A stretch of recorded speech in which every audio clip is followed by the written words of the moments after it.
Nah, ini ucapan Yesus sendiri, ya, yang keluar dari mulut Yesus. Ya, ya. Inilah hidup yang kekal itu, bahwa mereka mengenal Engkau satu-satunya Allah yang benar, dan mengenal Yesus Kristus yang telah Engkau utus. Ini kan syahadatain. Dua kalimat syahadat. Pertama, kata Yesus, Allah itu satu-satunya.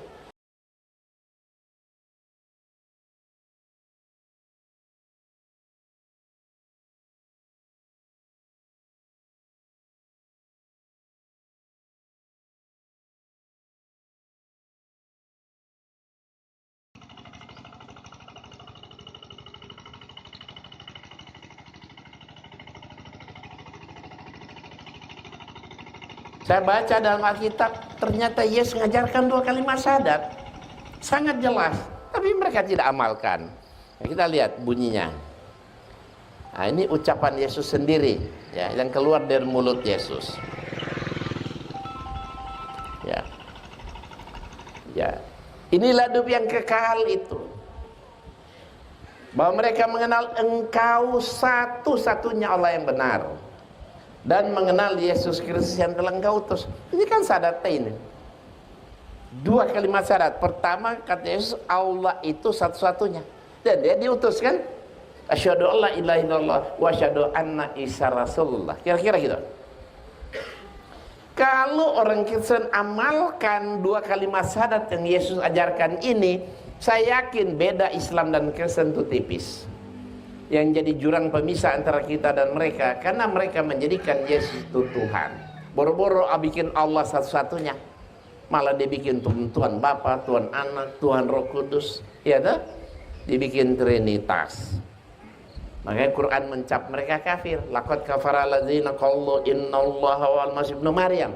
Kafir orang mengatakan bahwasanya Allah adalah salah satu dari tiga. Yang amalkan ini siapa? Ya orang Islam juga, bukan mereka. Nah, ini kita lihat bahasa Sunda, bahasa Madura.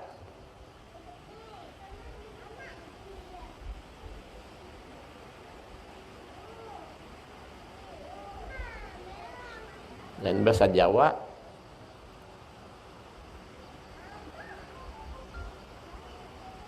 Ini kan menunjukkan betul-betul Allah itu kan satu-satunya, Pak, ya. Dalam bahasa Jawa, ya. Berarti dia bukan Tuhan, apalagi Allah. Kata Yesus, Allah itu cuma satu-satunya dan dia hanya diutus. Ya berarti dia bukan Tuhan. Sangat jelas sekali. Ya amalkan nih orang Islam, malah mereka tidak mengamalkan ini. Lihat indah bahasa Padang.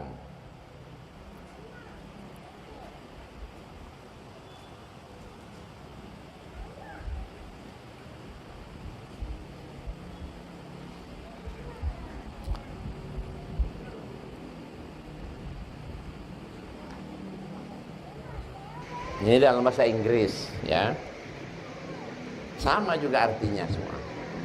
Kemudian yang kelima, menurut Alkitab, sholat itu sembahyang sujud harus menghadapkan wajah ke kiblat. Ka'bah maksudnya, kiblat. Semua umat Islam sholat menghadap ke kiblat. Mereka menghadap kemana? Kemana saja kan? Mau berdampingan, bangun gereja juga begitu mereka. Berhadapan, bertolak belakang, berdampingan, tidak ada urusan. Tapi kita umat Islam bangun masjid, musola, pakai kompas bahkan, ya kan? Terkadang kita masuk masjid, kiblatnya nggak pas, gampang kan? Cuma sajadah aja diserong-serongin, ya kan? Sapnya diserong-serongin. Saking samina wa ta'na, tapi mereka nggak ada aturan sembahyang mau berbakti menghadap kemana saja, bangun gereja menghadap kemana saja, nggak ada. Padahal kita lihat ayatnya jelas. Kita lihat. Nih. Sujud menyembah ke arah baitmu yang kudus. Bait itu bait Allah maksudnya. Ka'bah maksudnya itu. Aku hendak sujud ke arah baitmu yang kudus. Ya amalkan ini orang Islam, bukan mereka. Ya, itu kita lihat ini bahasa Sunda, bahasa Jawa, bahasa Simalungun, ya bahasa macam-macam bahasa. Ini kan Ka'bah, ya kita Memang keliling karena sudah di pusat, dari sini ngadap sini, sini ngadap sini, sini ngadap sana kan, karena sudah di pusatnya. Keenam, wajib, jilbab wajib. Ternyata di Alkitab jilbab itu wajib. Bahkan wanita tidak memakai kerudung, kalau dia bahasa dia tudung, kerudung. Itu sanksinya rambutnya dicukur alias digunting. Dalam Islam nggak ada ancaman begitu. Nggak pakai jilbab ya silakan, cuma berdosa kan? Dosa, tapi nggak ada sanksi gunting rambut. Jadi Kristen digunting rambut loh. Berarti lebih saklek di dia. Malah yang amalkan justru orang Islam. Mereka tidak peduli kalian. Tiap-tiap perempuan yang berdoa dan berdoa dan kepala tidak bertudung menghina kepalanya, sebab ia sama dengan perempuan yang dicukur rambutnya. Sebab jika perempuan tidak mau menudungi kepalanya, maka haruslah juga ia menggunting rambutnya. Tapi jika bagi perempuan adalah penghinaan bahwa rambutnya digunting atau dicukur, maka haruslah ia menudungi kepalanya. Pertimbangkanlah sendiri, patutkah perempuan berdoa kepada Allah dengan kepala yang tidak bertudung? Kalau kita kerudung maksudnya. Nah, ini ada dalam bahasa-bahasa macam-macam.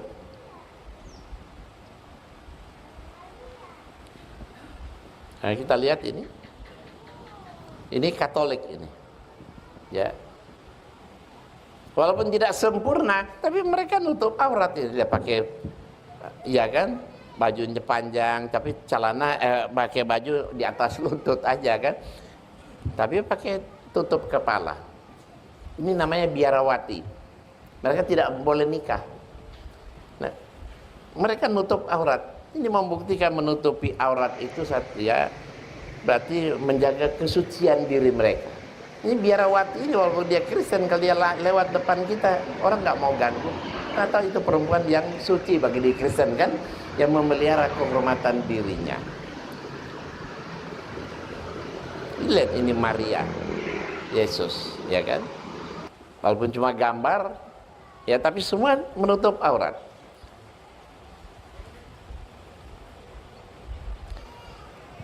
Menurut Alkitab, saya baca dalam Alkitab, semua Matius, Markus, Lukas, Yohanes di Injil 4 itu, Yesus mengaku dia nabi. Ya. Semua umat Islam menjadikan Yesus nabi. Tapi orang Islam nggak mau bikin dia nabi. Kita lihat ini ayatnya. Ya. Injil Matius, kata Yesus, dia seorang nabi. Injil Markus, kata Yesus berkata kepada mereka, seorang nabi. Injil Lukas, nabi. Ya, Injil Yohanes, nabi juga. Jadi semua Injil 4-4, Yesus mengaku dia nabi. Yang menjadikan Yesus nabi siapa? Kita orang Islam. Malah mereka menjadikan dia Tuhan. Kalau nabi rendah kata, ya, hamba. Ya amalkan siapa? Sekali lagi kita umat Islam.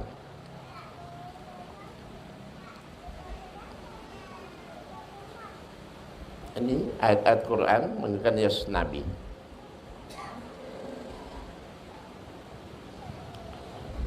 Ini sudah waktu Isya ya. Gimana ini? Mau ajan dulu terusin?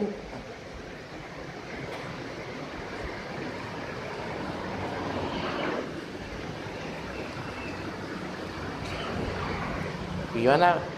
Bapak ini ajan dulu terus bilang. Iya, ajan sholat Isya langsung sambung ya. Nanti kalau ada Bapak ingin bertanya boleh. Anda spontan jawab atau ingin membahas tema-tema yang lain nomor berapa tinggal sebutin aja. Bisa itu. Ya baik, kita pending dulu sebentar ya.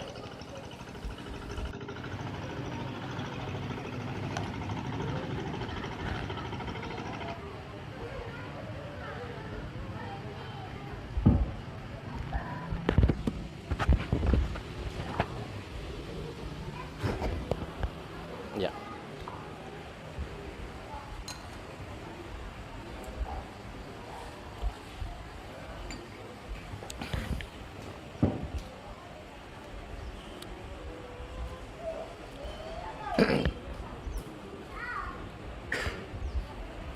Baik, Bapak Ibu dan sekalian, kita lanjutkan. Yang kedelapan, di dalam kitab suci mereka, Yesus menyuruh itu menyembah itu hanya kepada Allah. Ya. Kita lihat, tapi yang terjadi justru mereka Yesus yang disembah-sembah. Yang menyembahnya kepada Allah siapa? Ya kita umat Islam juga. Nah, ini ada, kita lihat ayatnya. Ini kisahnya Yesus dibawa-bawa oleh iblis. Masa ada Tuhan dibawa iblis ya. Jadi Yesus dibawa oleh iblis ke satu tempat padang gurun. Di sana Yesus bertapa 40 hari 40 malam, nggak makan nggak minum. Pada hari ke-40 Yesus lapar. Dia cari makan, ketemu iblis. Apa kata iblis? Ya kalau engkau anak Tuhan, robah aja batu-batu ini jadi roti dong, ya kan? Itu Yesus tidak kabulkan. Iblis coba lagi Yesus, dibawa ke Yesus, ditaruh di bubungan bait Allah. Ibarat kita kubah-kubah masjid paling atas, ditaruh Yesus ke atas. Kemudian apa kata iblis? Kalau engkau anak Tuhan, coba kamu melompat ke bawah. Tapi kakimu tidak akan patah karena ada yang malaikat yang nahan. Apa kata Yesus? Jangan engkau mencoba Allah Tuhanmu. Ketiga, Yesus dibawa iblis ke gunung yang tinggi. Di atas satu gunung yang tinggi ini, apa kata iblis sama Yesus? Semua kerajaan dunia ini akan aku berikan kepadamu, asal engkau mau sujud menyembah aku. Nah, disitulah Yesus marah. Apa kata Yesus? Nyala iblis, sebab ada tertulis, engkau harus menyembah Tuhan Allahmu dan hanya kepadanya saja engkau berbakti. Nah, di sini membuktikan Nabi Isa itu Yesus itu mengajarkan tauhid. Menyembah itu hanya kepada Allah, bukan kepada dirinya, ya. Kan kata Yesus kepada iblis, iblis aja tahu Yesus itu bukan Tuhan. Kalau Yesus itu Tuhan, tentu dia akan berkata, nyala iblis, sebab ada tertulis engkau harus menyembah aku, karena akulah Allah Tuhanmu, kan? Tapi kata Yesus, nyala iblis, engkau harus menyembah Tuhan Allahmu dan hanya kepada dia saja engkau menyembah. Ini membuktikan iblis aja tahu Yesus bukan Tuhan, iblis aja tahu Yesus mengajarkan tauhid. Nah, yang menyembah hanya kepada Allah siapa? Kita umat Islam menyembah hanya kepada Allah. Yang terjadi justru mereka, Yesus yang mereka sembah-sembah sebagai Tuhan. Nah, ini kita lihat dalam berbagai bahasa Jawa.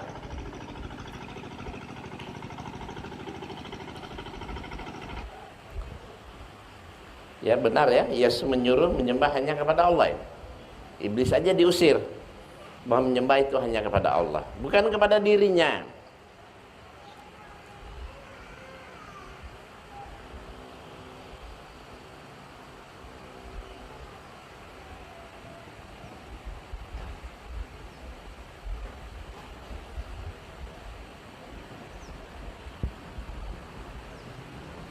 Ini ada bahasa Padang juga. Isal masih menjawab, oi tukang ambuat bakirok wa angdar siko. Dalam Alkitab ada tertulis, sambalah Tuhan Allah wa angka bake beliau sajalah wa ang bah ibadai. Jadi jelas sekali ya, yang Yesus menyuruh menyembah itu hanya kepada Allah, bukan kepada dirinya. Yang amalkan ya orang Islam. Kita lihat dalam surat Ali Imran 51, surat Ali Imran 36, surat Az-Zukhruf ayat 64 ini ucapan Nabi Isa. Ucapan Yesus yang diabadikan oleh Allah dalam Quran. Ini kata Yesus ini. Innallaha rabbi wa rabbukum fa'buduhu hadza siratum mustaqim. Sesungguhnya Allah dialah Tuhanku dan Tuhanmu. Maka sembahlah dia. Inilah jalan yang lurus. Jadi jalan yang lurus menyembah hanya kepada Allah, bukan kepada Yesus. Kemudian 9, tidak boleh memastikan segala sesuatu yang belum tentu terjadi. Harus mengucapkan insya Allah. Ternyata ada di kitab suci mereka.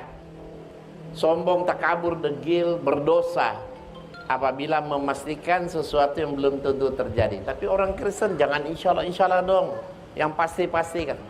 Asal percaya kepada Yesus, jamin pasti masuk surga. Kalau Islam apa-apa serba insya Allah. Padahal di kitab suci dia menyuruh, mewajibkan mengucapkan insya Allah. Cuma hadirin, kata insya Allah ini mereka sudah ganti. Kalau Alkitab cetakan lama itu masih ada kata insya Allah di kitab suci mereka. Tapi Alkitab cetakan baru mereka sudah ganti dengan apa? Jika Tuhan menghendakinya. Kan sama aja artinya kan? Cuma tidak berbau bahasa Arab. Ya. Kita lihat kalau ini ya dalam bahasa-bahasa lain.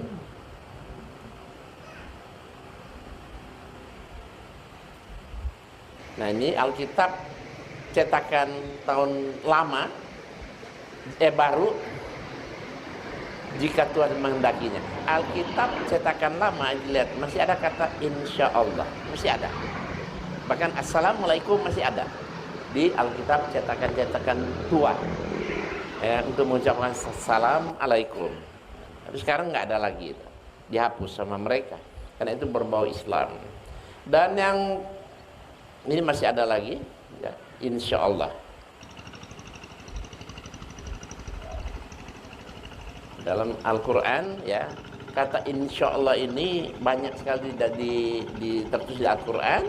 Dan sayangnya juga umat Islam sering sekali menggunakan kata insya Allah ini juga sebagai pelarian. Biar insya Allah besok saya datang, insya Allah besok saya bayar, tunggu-tunggu ya nggak ditepati itu. Padahal nggak boleh lah. Kalau kita berani ucapkan insya Allah itu 99, sekian persen harus kita tepati janji itu. Karena kita berjanji dengan Allah. Allah juga tahu kita santai-santai di rumah ya. Tapi banyak umat Islam menggunakan kata insya Allah ini untuk penolakan secara halus. Itu nggak boleh loh. Nggak boleh. Insya Allah kalau kita berani ucapkan insya Allah itu, kecuali ada sesuatu yang sangat syar'i membuat sehingga kita tidak bisa melakukannya, harus ditepati. Kemudian yang ke-10, Yesus disunat. Yesus disunat. Semua umat Islam sunat. Mereka malah tidak mewajibkan berkhitan atau bersunat. Ya, kita lihat di sini, setiap laki-laki di antara kamu harus disunat. Bahkan kita lihat di sini, 8 hari harus disunat. Dan orang yang tidak disunat, yaitu laki-laki yang tidak dikerat kulit khatannya, maka orang itu harus dilenyapkan, dibunuh loh orang nggak bersunat. Malah mereka tidak amalkan. Ya amalkan ini justru orang Islam. Ya. Kita lihat begitu Allah, asal mula Allah perintahkan khitan itu kepada Nabi Ibrahim. Makanya kita umat Islam kalau berkhitan mengikuti sunnah Nabi Ibrahim. Begitu Nabi Ibrahim menerima perintah khitan, dia langsung khitankan dirinya. Dia langsung khitankan Ismail. Dia langsung khitankan semua pengikut-pengikutnya. Pada saat itu Ishak belum lahir. Tapi begitu Ishak lahir, tepat 8 hari Ishak disunat. Ya, Yesus juga begitu. Ketika pas 8 hari, Yesus juga disunat. Nah, tapi kenapa orang Kristen tidak mewajibkan bersunat? Ya kenapa? Karena Paulus yang melarang. Ya amalkan bersunat ini siapa? Ya kita juga umat Islam. Ini sunat dalam bahasa Injil bahasa Sunda, Injil bahasa Jawa, dan Madura dan sebagainya. Ya. Nanti kamu dibaca ada di buku saya ini, semua ada bahasa, bukan cuma 4-5 bahasa, bisa lebih 10 bahasa daerah itu.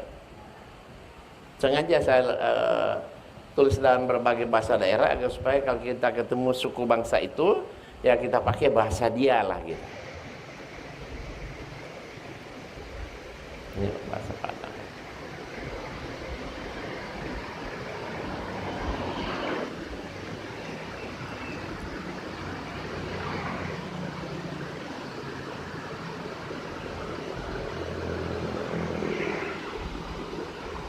Jadi kenapa umat Kristen tidak mewajibkan berkhitan? Jawabannya karena Paulus yang melarang. Kita lihat apa kata Paulus. Sesungguhnya aku Paulus berkata kepadamu, jikalau kamu menyunatkan dirimu, Kristus tidak berguna bagimu. Jadi kita hadirin, kalau bapak ibu pingin debat dengan orang Kristen masalah hitam, itu dijamin dia kalah. Kenapa? Kalau dia bilang, kalau dia tidak bersunat, suruh baca yang tadi, Kejadian pasal 17 ayat 14, diancam hukuman mati. Tapi kalau dia menjawab dia bersunat, kadang-kadang ada orang Kristen bangga, oh saya sunat. Oh Anda sunat, suruh baca ini Galatia 5 ayat 2. Berarti Kristus sama sekali tidak berguna, ya kan? Jadi dia maju kena, mundur kena. Sunat salah, nggak sunat ya salah juga. Satu lagi apa kata ajaran Paulus? Kalau seorang dipanggil dalam keadaan bersunat, janganlah ia mau berusaha meniadakan tanda-tanda sunat itu. Dan kalau seorang dipanggil dalam keadaan tidak bersunat, janganlah ia mau bersunat. Sebab bersunat atau tidak bersunat tidak penting. Yang penting mentaati hukum-hukum Allah. Padahal kalau yang penting mentaati hukum Allah, mestinya kan sunat, ya kan? Nah, yang mereka amalkan ya ajaran Paulus ini. Gitu. Ya, hadirin sekalian. Jadi berdasarkan ini dalam berbagai bahasa ada semua.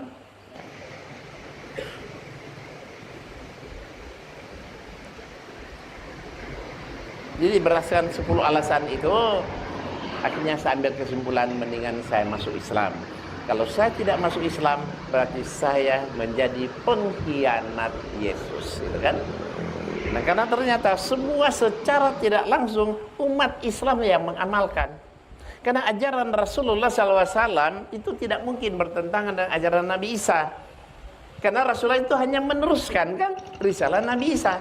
Kalau ada yang bertentangan dan memang ada, pasti bukan ajaran Nabi Isa, tapi ajaran Paulus CS.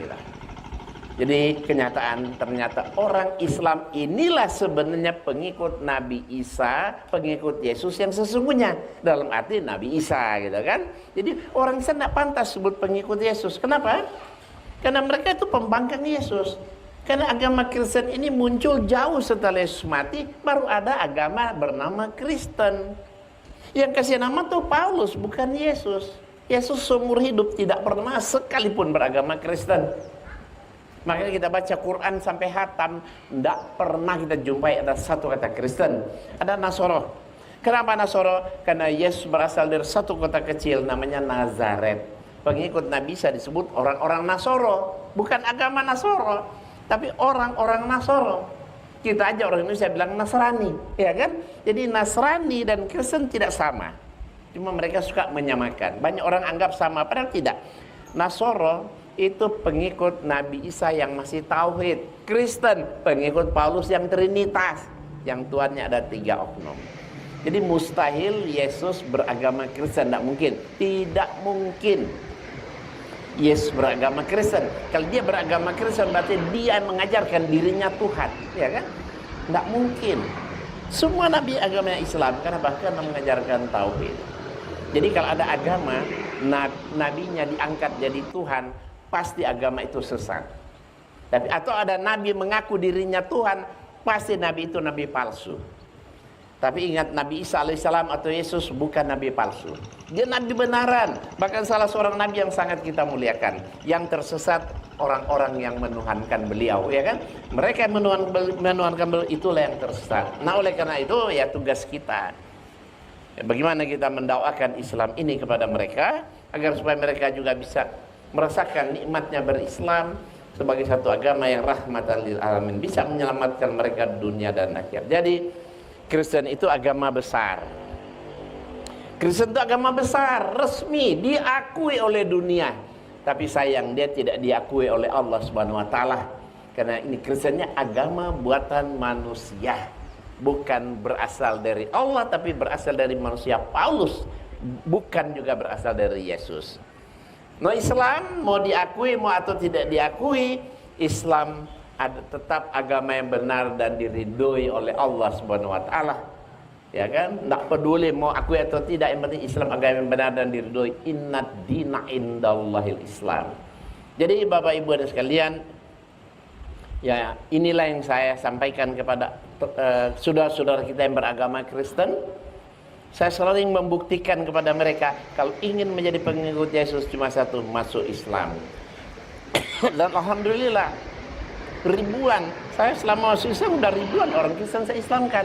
Tapi paling banyak saya Islamkan dengan cara menggunakan Alkitab, menggunakan Bible mereka, membantah menggunakan kitab suci mereka sendiri. Ya, saya lunturkan iman mereka dengan kitab dia itu sendiri, karena kitab dia itu sangat kontroversi gitu. Jadi Bapak Ibu, tidak ada agama yang benar selain pada Islam.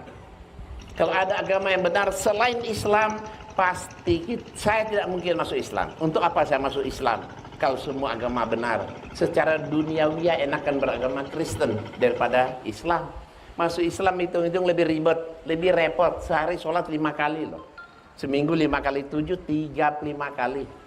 Itu bersolat wajib, belum sholat sunat. Kristen seminggu berapa kali? Ya sama sekali. Kan sama-sama selamat, ngapain kerjaan 35 kan? Ibadah seminggu cuma sekali. Kedua apa? Asal percaya kepada Yesus sebagai Tuhan dan Juru Selamat, dijamin pasti masuk surga. Kalau Islam apa-apa katanya serba insya Allah. Tapi di Kristen dijamin pasti. Coba ibadah seminggu sekali, jamin pasti masuk surga. Ada lagi satu, dosa ditebus. Ya toh?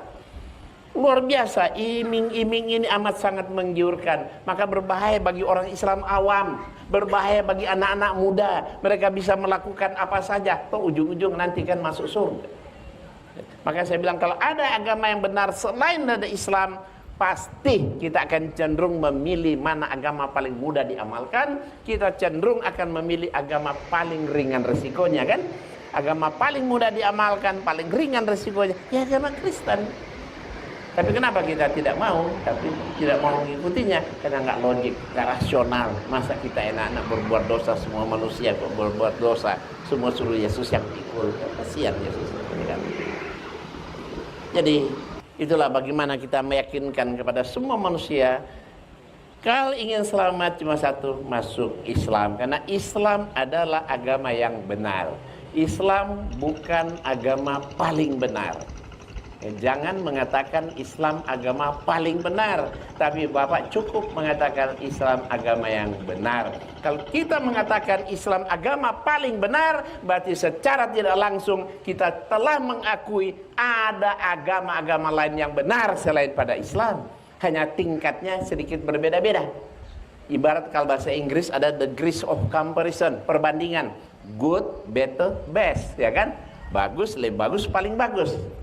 Kan nanti kalau Islam paling bagus, paling benar, nanti gimana? Ya Yahudi lebih benar, Kristen ya benar, agama lain Konghucu atau apa ya agak benar, lain lagi ya lumayan benar. Kan nggak mungkin begitu kan?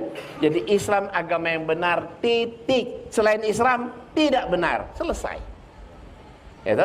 Itu kita harus konsekuen dengan apa, karena di Al-Quran mengatakan inna dina indal Islam, sesungguhnya agama yang diridhoi hanya Islam. Bahkan dalam ayat lain, wa may yabtaghi ghairal islami dinan fala yuqbal minhu wa huwa fil akhirati minal khasirin. Surat 3 ayat 85, barang siapa mencari agama selain daripada agama Islam, maka sekali-kali tidak akan diterima agama itu daripadanya, dan di akhirat mereka termasuk orang-orang yang merugi. Makanya saya sering meyakinkan kepada orang Kristen, Bapak Ibu ya, saya bilang saya bangga saya telah masuk Islam, saya telah menjadi pengikut Nabi Muhammad, tetapi sekaligus saya tidak pernah meninggalkan Yesus, karena Yesus itu Nabi Isa, salah seorang Nabi juga yang sangat dimuliakan dalam Al-Quran. Akhirnya apa kata mereka?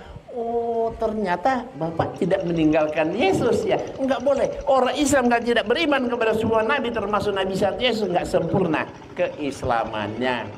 Oh begitu ya, pantas kehidupan Bapak di Jakarta lumayan makmur, karena ternyata Bapak tidak meninggalkan Yesus. Saya bilang tidak bisa, justru orang Islam lah yang mengimani semua Nabi, termasuk Yesus. Makanya saya bilang, kalau di akhirat Islam itu benar, saya masuk surga, kalian tuh masuk neraka, karena kalian tidak mengakui kerasulan Nabi Muhammad. Terus mereka balik, gimana kalau Kristen yang benar? Kalau Kristen benar tetap saya masuk surga, kalian tetap masuk neraka. Yang amalkan tadi 10 alasan siapa? Kita umat Islam, ya kan? Itu mati sama kalian malah tidak amalkan, bagaimana masuk? Tapi kalian bilang Kristen benar, mustahil ya. Itu cuma bercanda aja. Tidak bakalan Kristen benar ya. Cuma karena dia bercanda, dia bilang kalau Kristen benar gimana? Tetap aja umat Islam masuk surga, kalian tetap masuk neraka. Ya, ini ayat Alkitab semua kalian tidak amalkan, yang amalkan orang Islam. Semua orang Islam percaya kepada semua nabi termasuk Yesus, kalian tidak percaya kepada Muhammad. Bagaimana kalau mau selamat, ya kan? Kalau Kristen benar, kita juga beriman kepada Yesus kok, ya kan? Kita percaya, kita nabi kita juga. Ya. Ya alhamdulillah dengan cara begini mendakwakan Islam kepada non-muslim dan cara seperti ini membuktikan kepada mereka kalau ingin selamat cuma satu, masuk Islam. Ya alhamdulillah banyak orang-orang Kristen yang alhamdulillah saya Islamkan. Bahkan tanggal 14 kemarin, 14 berapa hari lalu, saya Islamkan 329 orang sekaligus massal. Nanti Bapak bisa lihat 1-2 hari di YouTube, kan beredar di YouTube karena disiarkan ke seluruh dunia dalam bahasa 4 bahasa, bahasa Arab, bahasa Inggris, bahasa Indonesia dan bahasa kampung di sana kan. Di Morowali, Morowali itu di Luwuk Banggai, gitu ya. 329 syarat massal, itu syarat massal yang ke-6 yang saya lakukan. Selama ini saya sudah banyak mensyaratkan massal. Di Parigi Motong terbanyak 160, tapi ini terbanyak lebih banyak lagi ini 300 lebih gitu. Baik, kalau ada yang mau bertanya sehubungan apa yang saya sampaikan silakan Pak, silakan. Satu orang satu pertanyaan aja. Silakan Pak. Silakan. Nah ini ya, silakan. Assalamualaikum.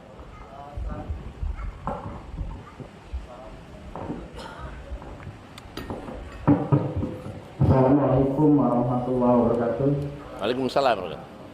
Saya orang yang sangat bangga sekali dengan Ustaz karena terlahir tidak beragama Islam tetapi memilih agama Islam dan lebih Islam mungkin dari kami yang dapat Islam dari warisan.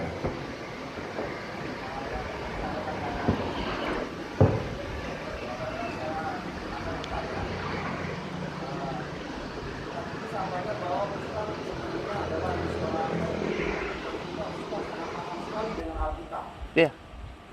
Bagaimana perasaan Ustaz waktu membaca Alkitab, ternyata banyak ayat-ayat di Alkitab yang tidak dilaksanakan oleh orang Kristen. Sedangkan Ustaz sendiri tahu betul tentang Alkitab ini. Tapi bagaimana perasaan Ustaz waktu Ustaz masih Kristen? Ya, begini.